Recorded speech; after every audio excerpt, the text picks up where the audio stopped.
Question 5, Part A. Show that 3x over x minus 1, x minus 4 all squared is equivalent to a over x minus 1 plus b over x minus 4 plus c over x minus 4 all squared, where a, b and c are constants to be found.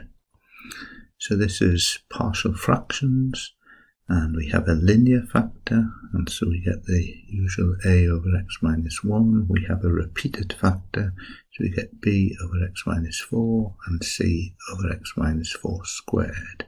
So in this case, they've helped us by telling us this is the form that we want. So let's go ahead and look into finding a, b and c. So let's look at a over x minus 1 plus b over x minus 4 plus c over x minus 4 squared, and let's write it as a single fraction. So the lowest common denominator is x minus 1 times x minus 4 squared. All of these terms will go into this one. So looking at the first term, x minus 1 has to go to x minus 1 times x minus 4 all squared. So we've multiplied by x minus 4 squared. So we multiply the top of the fraction by x minus 4 squared. So we get a over x minus 4 squared. Then the second term, x minus 4 has become x minus 1, x minus 4 all squared, so we've multiplied by x minus 1, x minus 4, so we multiply the top of the fraction by the same, x minus 1, x minus 4. The last term is c over x minus 4 squared, but it is the denominator has been multiplied by x minus 1, so we must multiply the numerator by x minus 1. When we have the answer, we should check, and if we look at the first fraction, the x minus 4 squared would cancel, leaving us a over x minus 1, which is what we want. Look at the second fraction, x minus 4 cancels with one of them, x minus 1 cancels, and we're left with b over x minus 4, so this is correct. And the last fraction, x minus 1 cancels, leaving c over x minus 4 squared, which is required. So we know that this is correct. So we want 3x over x minus 1, x minus 4 squared to be the same as this fraction, a x minus 4 squared plus b x minus 1, x minus 4 plus c x minus 1 all over x minus 1, x minus 4 squared. So in doing that, we can now look, and these are both fractions, they both have the same denominator, so we know that we can just look at the numerators and think about 3x being equal to a x minus 4 squared plus b x minus 1, x minus 4 plus c x minus 1. So we look at this equation now. 3x equals a x minus 4 squared plus b x minus 1, x minus 4 plus c x minus 1.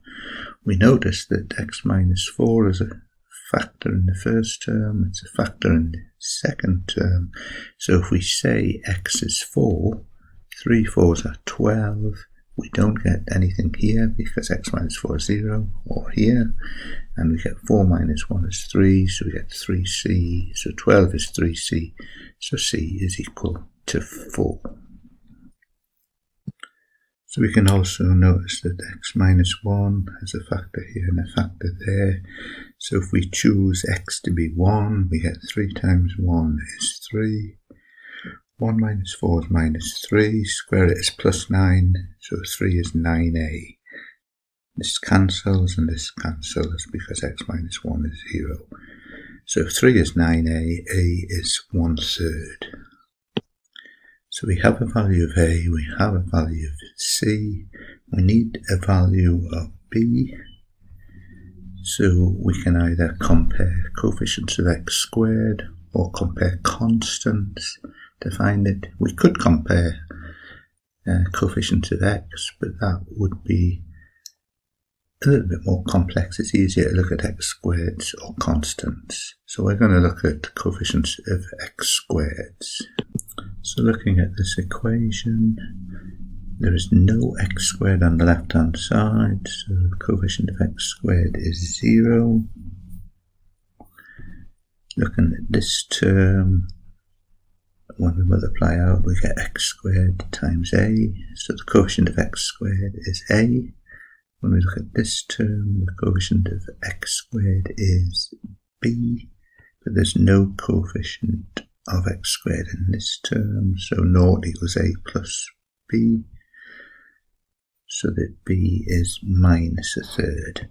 So we know that a is a third, b is minus a third, and c is equal to 4. For part b, we have to evaluate the integral between 7 and 5 of 3x over x minus 1, x minus 4 squared with respect to x, and this is the fraction that we've split into partial fractions, so we're going to use our answer to part A to move on. So this integral can be expressed in the form of the partial fractions we found, 1/3 of x minus 1 minus 1/3 of x minus 4 plus 4 x minus 4 squared.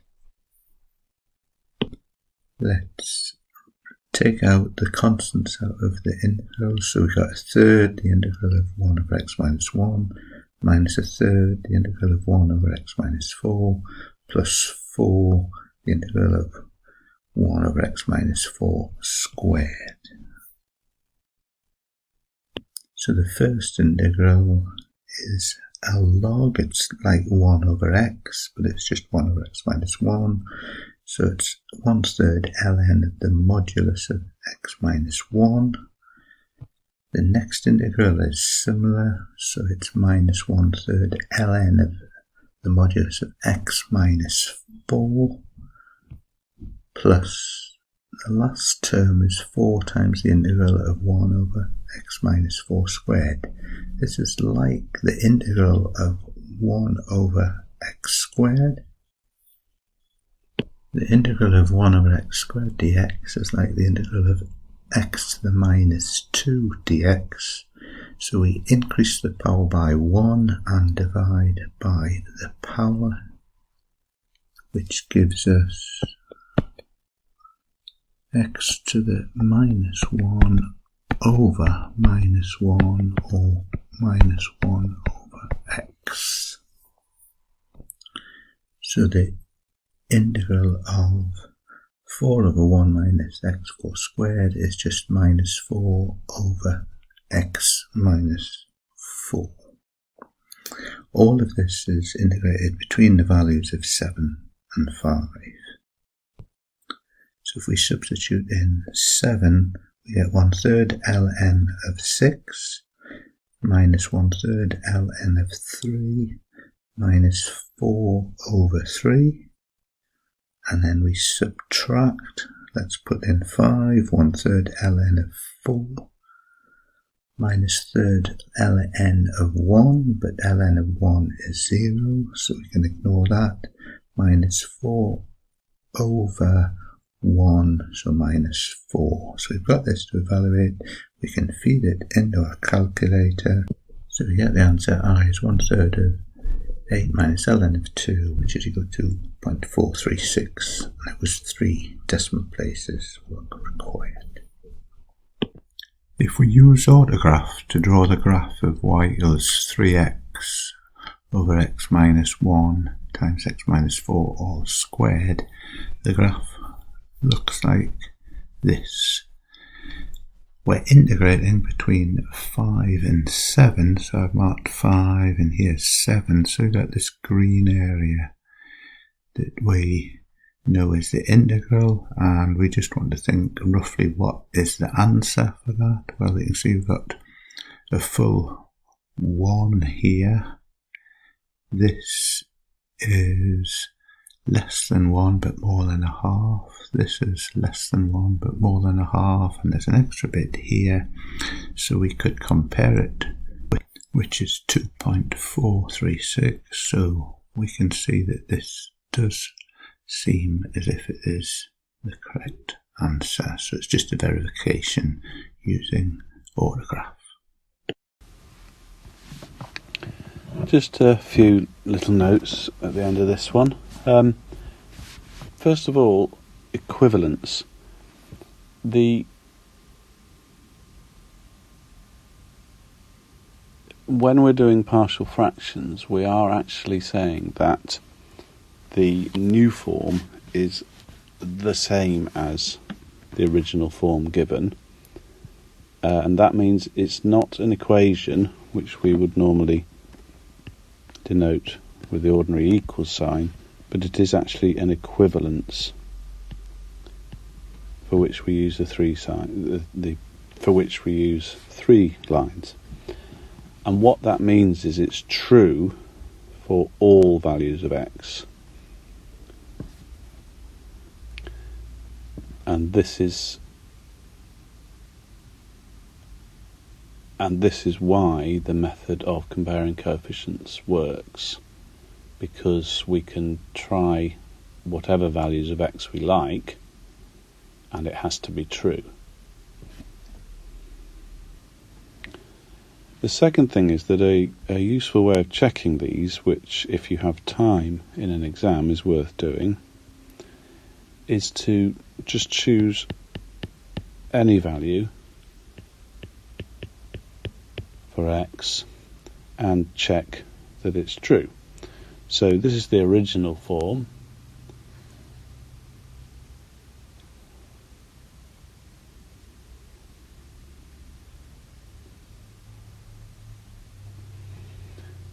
And this is the solution.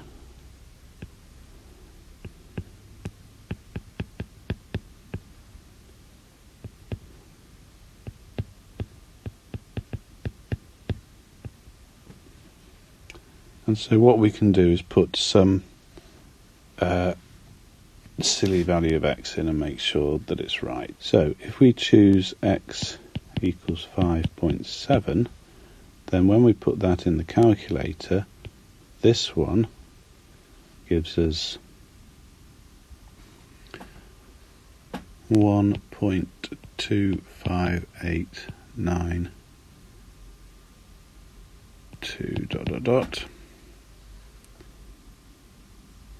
and this one gives us 1.25892 . So we've chosen a random number, we've popped it in, and it's given us exactly the same answer, and that tells us we are almost certainly correct.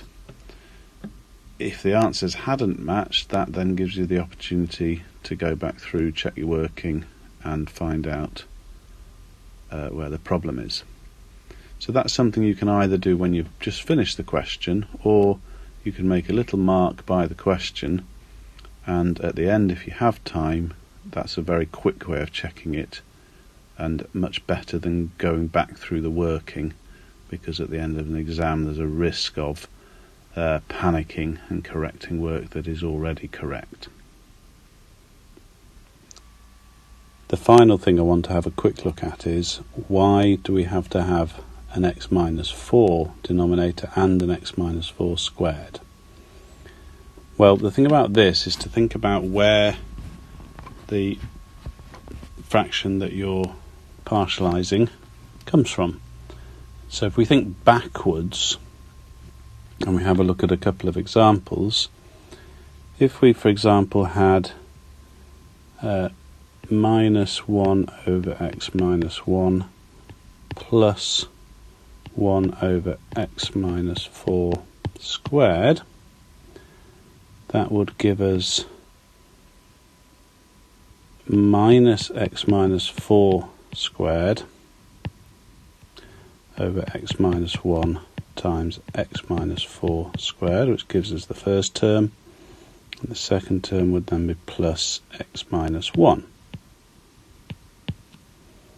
And if we then tidy that up, if we square out the first term on the top of that fraction, x minus 4 squared is x squared minus 8x plus 16. Then we've got the plus x minus 1. over the bottom,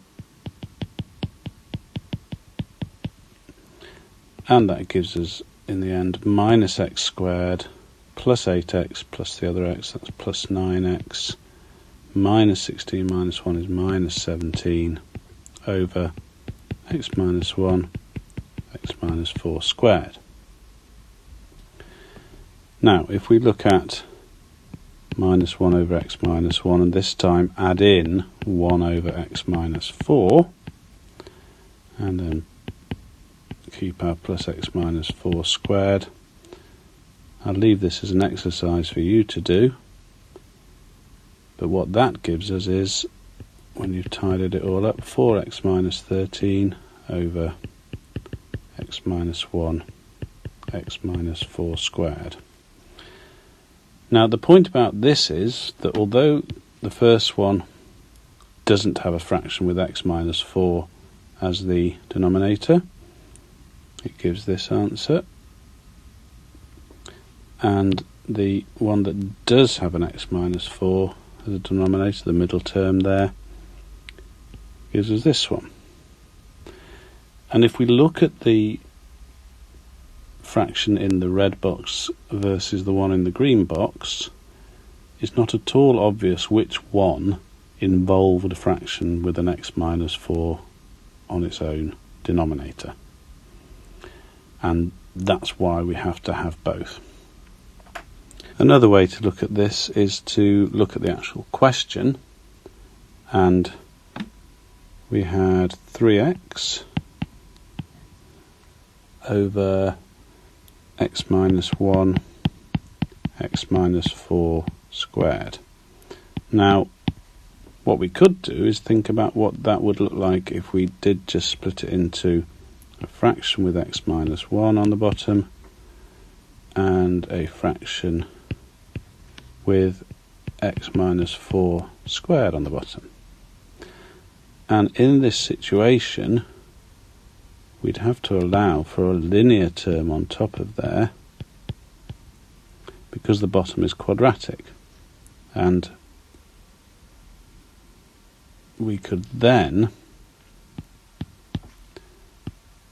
turn that second fraction into b times x minus 4. So we've introduced a minus 4b, so then we'd have to have a plus 4b plus c